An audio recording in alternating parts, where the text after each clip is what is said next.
Thank you, Captain. We just received information the suspect is in custody. Just need a moment to thank God. I'm standing outside Scott Stadium on the campus of UVA. Police say 5 students were shot last night, and tonight we're learning about the 3 football players who were killed. Plus, we're learning about the school field trip the victims were on just before the attack. CBS 6 News at 6 starts right now. Our top story tonight, devastation in Charlottesville. A shooting on the campus of the University of Virginia left 3 students dead and injured others. We have complete team coverage tonight with multiple crews at UVA and here in Central Virginia where the suspected shooter was arrested. I'm Candace Burns. Bill Fitzgerald is anchoring live from UVA where we start our coverage tonight. Bill? Candace, we're outside Scott Stadium right now, about a mile or so away from where the shooting happened last night aboard a bus, a charter bus coming back from Washington, D.C., following a field trip. That's where 5 students were shot, 3 of them killed. Those were all football players. And behind me now, over the last several hours, a makeshift memorial has been growing. Students bringing bouquets, children, small children as well as older people, everyone coming in a sort of impromptu fashion to pay their respects to the 3 who died. Our Elizabeth Holmes heard from UVA officials tonight about the investigation, about what led up to the shooting, and how university leaders and police are responding tonight. Elizabeth? Well, Bill, it is definitely a solemn feeling here tonight on grounds at the University of Virginia. That shooting taking place just outside of the Colbreth Road garage just behind me. And the moment that we learned that the suspect, Christopher Darnell Jones Jr., had been found after nearly 12 hours of searching brought a very tangible sense of relief to this community. Pardon me. This moment bringing a sigh of relief after a shooting at the University of Virginia left 3 students dead and 2 injured. Thank you, Captain. We just received information the suspect is in custody. The 3, Deshaun Perry, Lavelle Davis, and Devin Chandler, all current players on UVA's football team. The bodies of Devin and Deshaun, as President Ryan indicated, were found inside a charter bus where they had been for the day, enjoying a school activity, having a meal together, and coming back to our grounds. And someone amongst them chose to do an act of violence. And we found them dead inside that bus. The suspect, Christopher Darnell Jones Jr., a student and former football player at the university, was apprehended in Henrico County Monday morning. This coming after an overnight search lasting more than a dozen hours. Starting at 10:30 Sunday night, police responded to calls of a shooting at the Colbreth Road garage on grounds. Students were told to shelter in place. Investigators say the shooting happened on a bus returning from a school field trip from Washington, D.C. It is unclear what transpired on that bus before the shooting or if there was a motive. This is an unimaginably sad day for our community. The entire university community is grieving this morning. My heart is broken for the victims and their families and for all those who knew and loved them. Now, we do know that the 2 victims that are now being treated for injuries were students. We were told one is currently in good condition, the other is currently in critical condition, and the university has announced that it will not have classes tomorrow and is offering mental health services to all who have been impacted by this tragedy. And of course, our thoughts are with the UVA and Charlottesville community tonight. Bill.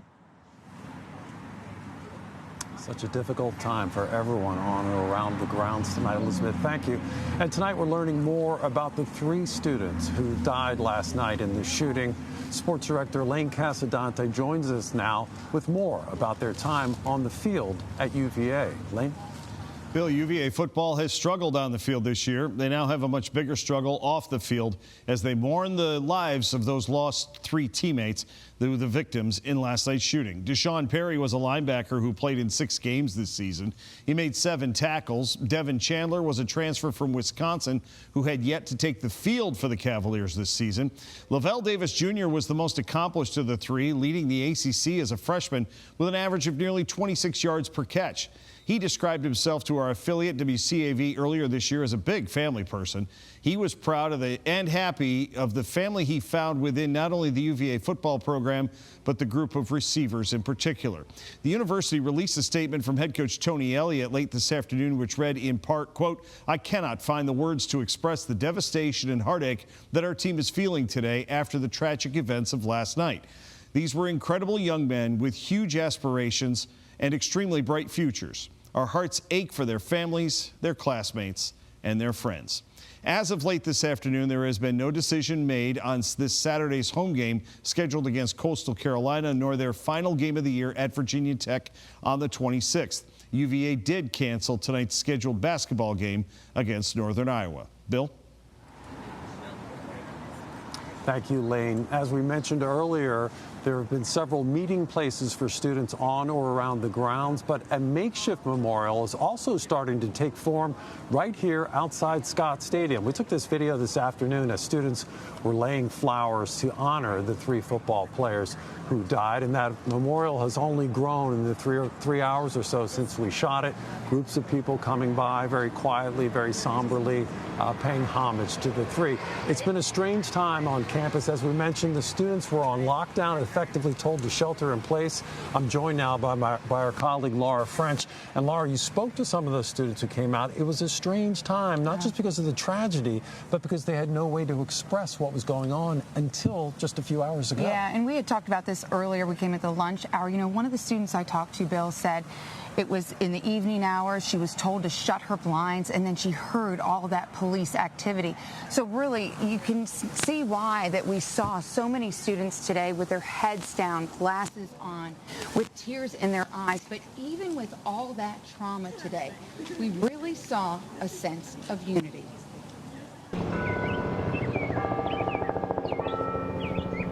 Church bells chime over the sound of a chopper hovering above.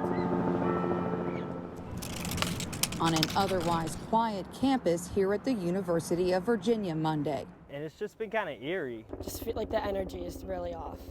Where just hours earlier on grounds, police say fellow student Christopher Darnell Jones Jr. shot 5 students, killing 3 UVA football players.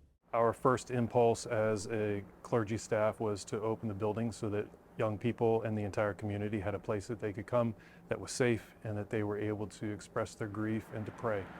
Just down the street from this crime scene, St. Paul's Memorial Church was open for prayer, a comforting sight for students like Cyrell Greer. That helps me knowing that, you know, there's support like that out there. I'm not personally that religious, but still just to know that there are people out there who are willing to help us through these trying times. I don't know, I feel like no one really knows how to go about this normally. Like, I walked outside and I feel like you just kind of stare at people and you know everyone's gone through the same thing, but I've been saying prayers in my head.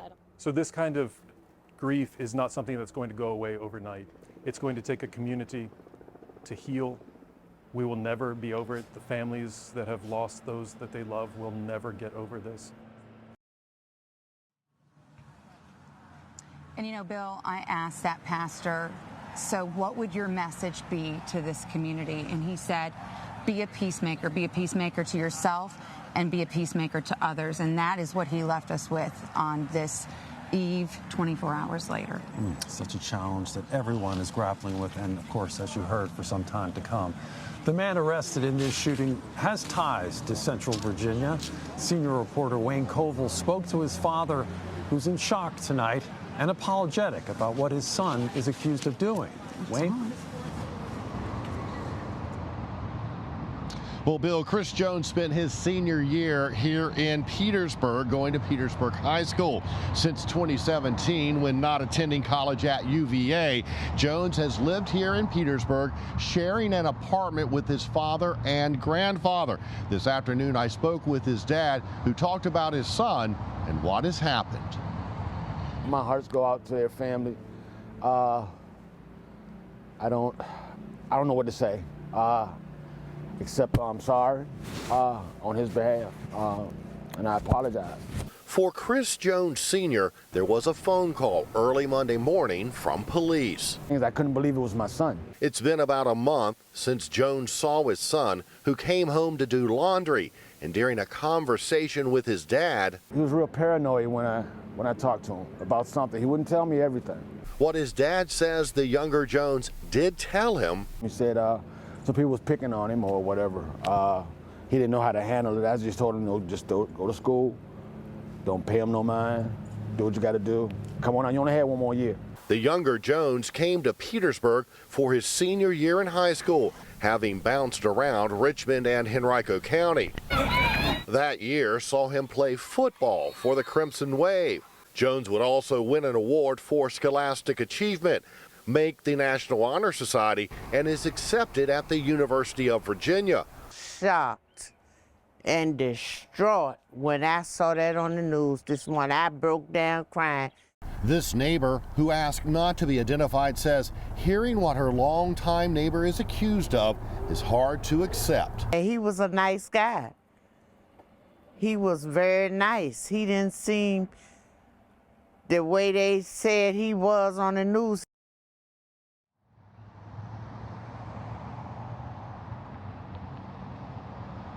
Chris Jones Sr. tells me he has not had the opportunity to talk with his son, but is hoping that it will happen. Several people I spoke with who know Chris Jones personally say he's had a complicated life and has made bad choices. Working for you in Petersburg, Wayne Koval, CBS 6 News. Thank you, Wayne. And as we mentioned, Christopher Jones Jr. was arrested in eastern Henrico this morning. Our Cameron Thompson went to that neighborhood and spoke to people there about what they saw. Now I'm standing in the spot where neighbors say police finally caught up with Christopher Darnell Jones Jr. here in Henrico County at the intersections of Acton and Edgelawn Street. He may have actually been here in the area for several hours, as one business owner up the block says he saw Jones in his lot shortly after 8 and says he was looking into his trucks before heading back into the neighborhood. Back there, a neighbor says he parked at the end of the dead-end street, walked down a wooded path to a convenience store before coming back and trying to leave in his car, which is when he was stopped by police around 11. One neighbor says it was 2 Henrico police officers who came out with guns drawn and says Jones complied with their commands. Now, for the shop owner's part, it wasn't until he saw Jones's photo after his arrest that he realized who it was. And I went, man, that's the guy that just walked by the shop. And like I say, he was within 2.5 feet tops from, me, and like I say, you would have had no idea who, that was the same guy, because being this far away. Now, after the arrest, neighbors say that law enforcement from local, federal, and state agencies came to the neighborhood and combed it for evidence for several hours, including with canines, before clearing the scene. Working for you in Henrico County, Cameron Thompson, CBS 6 News. And we're learning that Jones actually landed on the UVA threat assessment team's sheet, that is, to investigate 2 separate times before Sunday's shooting. Our Melissa Hippolyte goes in depth tonight to explain what that means and why Jones was being investigated. The year after the tragic mass shooting at Virginia Tech, Virginia's General Assembly passed a law requiring universities to create policies and procedures to prevent violence on campus. The schools were told to put together a threat assessment team made up of members of law enforcement, mental health professionals, and representatives from student affairs and human resources. UVA has a threat assessment team, and according to their website, the team assesses and intervenes with individuals whose behavior poses a threat to the safety of the university community. Well, today we learned from UVA's Chief of Police, Tim Longo, that the UVA shooting suspect, Christopher Jones Jr., came to the attention of the school's threat assessment team twice. Longo said in the first instance, Jones was involved in a hazing investigation, and during the course of that investigation, the team learned of a prior criminal incident involving a concealed weapon that occurred outside Charlottesville in February of 2021. What's interesting about that case is he's required as a student at the University of Virginia to report that, and he never did. And so the university has taken appropriate administrative charges through the university's Judiciary Council, and that matter is still pending adjudication. Now, in the second instance, Longo said a member of the school's Student Affairs Office contacted the threat assessment team in September of this year to report that someone told a member of Student Affairs that Jones made a comment to someone not affiliated with the university about possessing a gun. Longo said the person who reported the information never saw the gun, and Jones did not make the comment in connection with any threats. Longo said Student Affairs made efforts to contact Jones and followed up with his roommate, who did not report seeing a weapon. Longo said he released this information today to be as transparent as possible. Working for you, I'm Melissa Hippolyte for CBS 6. And questions still remain about how UVA tried to contact Jones regarding that weapons report from 2 months ago and whether school officials ever actually got in touch with him. We will pass along our findings when we get them. And that completes our live coverage here outside Scott Stadium in Charlottesville. I'll send it back now to Candace in the studio. Thanks, Bill. Again, our hearts with everyone impacted by this devastating news. And we will continue to follow this story. You can download the free CBS 6 News app for developing updates. We're also following some breaking news out of Petersburg this evening. Police say 2 teenagers were shot after they got off of a school bus. The shooting happened around 3:15. Investigators found one victim on Grant Avenue and the second victim a few blocks away. Both of them were taken to the hospital. They are expected to survive. Police say the victims are Petersburg High School students. They have not released any suspect information, but our Tracy Sears is following the story very closely. She'll have the latest from the police chief tonight at 11. Zach? It has been a very cold start to the work week, and we've got rain headed our way for tomorrow. I'll show you when it will begin and end and how much rain to expect. Now, from CBS 6, the Weather Authority, Chief Meteorologist Zach Daniel. Well, it took a little bit more than a week, but our weather finally caught up with the calendar, and it now feels like November. Let me show you how we did for today.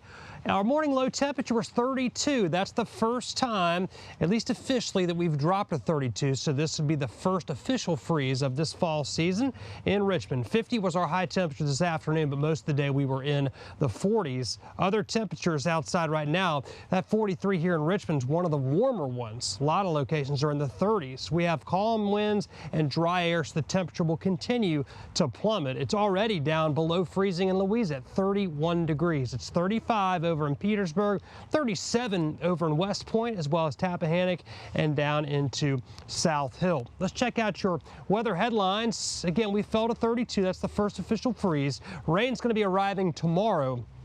There'll be a wintry mix out in the mountains, but everything that we get here in the Piedmont Tidewater will just be plain old rain, but a cold rain. And cold and dry patterns going to be with us for the rest of this week and the weekend, and maybe all the way up to Thanksgiving. There's a look through our Sky Tracker tower cam. Not much going on around here, but look at this storm system. This is the one that's going to bring us rain tomorrow. It's producing snow in areas that typically do not see snow this time of year. Oklahoma, as well as Missouri, Arkansas, and back into Kansas. There's the area of low pressure. It's tapping into a lot of Gulf moisture, and all that's moving up into the mid-Atlantic. And right now, just a few high, thin clouds around. There are the areas that are under a winter weather advisory for tomorrow. A little bit of very light freezing rain and sleet. It's not much of accumulation, but just a little bit goes a long way to create some problems. We have had one confirmed tornado from Friday's storms. This is out in King and Queen County near the little town of Salvia.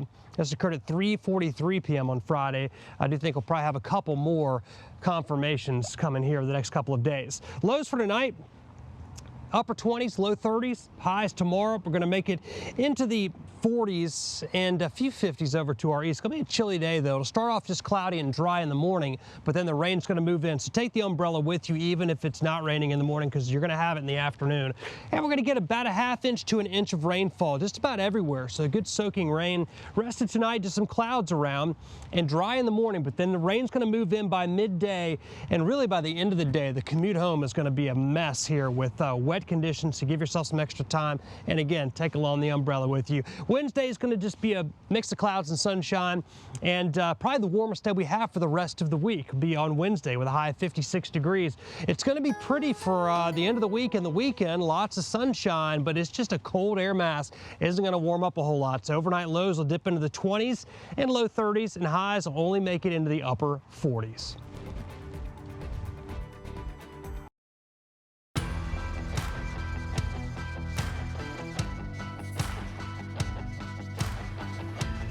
Good evening, everyone. As the UVA football team and university struggle with last night's violence, the 3 players killed are being remembered as well-liked and well-respected members of the football program and the campus at large. The school put out statements from head coach Tony Elliott and athletic director Carla Williams earlier this afternoon. Williams' statement read in part, quote, "As a mother of 3 children, I ache for the parents and family members. We lost 3 talented and bright young men. We will never see what their impact on the world would have been, but we will never forget their impact on us. I pray for peace, comfort, and hope for their parents and loved ones, for their teammates, coaches, and friends. I pray for strength and a peace that surpasses all understanding." Here in Richmond, before his scheduled press conference earlier this morning, VCU head coach Mike Rhodes offered his sympathy and prayers to the UVA community following last night's shooting. He was then asked about the responsibility of keeping his players safe, even ahead of winning games. That's priority number 1, not just for him, but for coaches at every level across the country. You tell their parents that you're going to take care of them, and you're going to look after them, and that's always been a big deal to me, is that we want to give them back in a few years that they're men, but they were taken care of and supported and loved. So their health and their safety is the most important thing of all of this. UVA has canceled tonight's scheduled game against Northern Iowa. The Richmond Spiders are playing tonight on the road at Charleston, where they've never won in school history. Former John Marshall standout Jason Nelson was named the A-10 Freshman of the Week after averaging 17 points in 2 wins last week. We'll update that game tonight at 11. There are 2 high school coaching vacancies in Central Virginia. Ed Henrico, Gerald Glasgow has stepped down after 10 seasons as head coach of the Warriors. His teams went 54-50 and had 6 playoff appearances, although they had just 4 wins total over the past 3 seasons. And at J.R. Tucker, Philip Sims is out after just 3 seasons with the Tigers. Sims went 6-17 over those 3 years, but did lead the Tigers to their first playoff appearance since 1992 last fall. Sims is a former standout at Oscar Smith High in Chesapeake and played collegiately at Alabama, UVA, and Winston-Salem State. And there is already one change to this week's playoff schedule. The Region 4B semifinal between Dinwiddie and Hanover has been moved to Saturday at 1:30 p.m. Dinwiddie officials tell CBS 6 Sports because of rain last Friday and expected rain tomorrow, they're giving their field an extra day to dry out. The rest of this week's schedule remains unchanged. Your Rosie's play of the day from yesterday's Bills-Vikings game. This catch by Justin Jefferson on 4th down is not only incredible, but it also saved the game for Minnesota. He not only brings it down with one hand, a defender draped all over him, but the ball just barely avoids touching the ground. The Vikings went on to win in overtime and improved to 8-1 on the season. That is the latest from the CBS 6 Sports Desk. It's feeling a little like winter out there today, Zach. Yeah, a lot of locations are already in the 30s, even at this early hour of the evening. And we'll drop to 33 overnight around here, some upper 20s outlying areas, and rain moves in tomorrow. Thanks, Zach, and thank you all for joining us. The Evening News with Nora O'Donnell is next. I'll see you back here at 7.